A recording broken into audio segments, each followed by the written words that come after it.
UK lockdown, week 10! Woohoo! We are having a party and we just want to thank you for staying with us for the 10 weeks so far that we have been in UK lockdown. It's a celebration.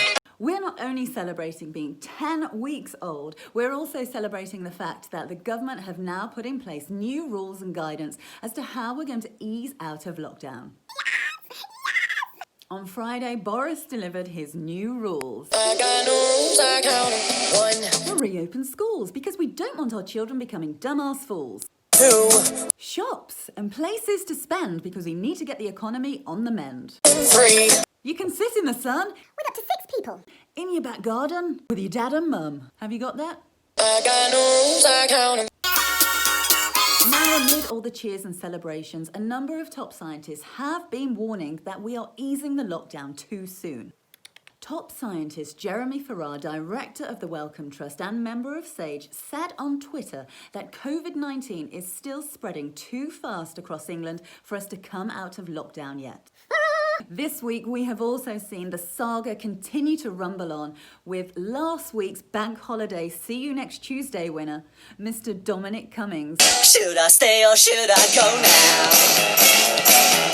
Pressure mounted on Boris and on Mr. Cummings himself for Boris to sack and Dominic to hand his notice in. However, the push-pull, it looks like Mr. Cummings isn't going anywhere. It seems to be one rule for one and one rule for another.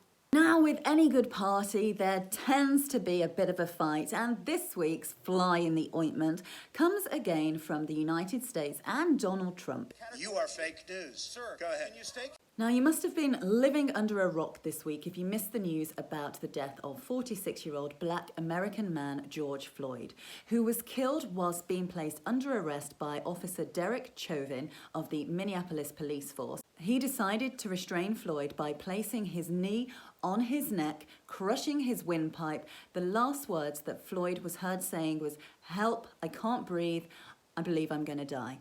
Now, this is an all too familiar cycle of events in America, whose figurehead is a president who is openly homophobic, misogynistic, and racist. So it's not surprising that a large proportion of this population feel that it's acceptable to destroy black bodies. It is not.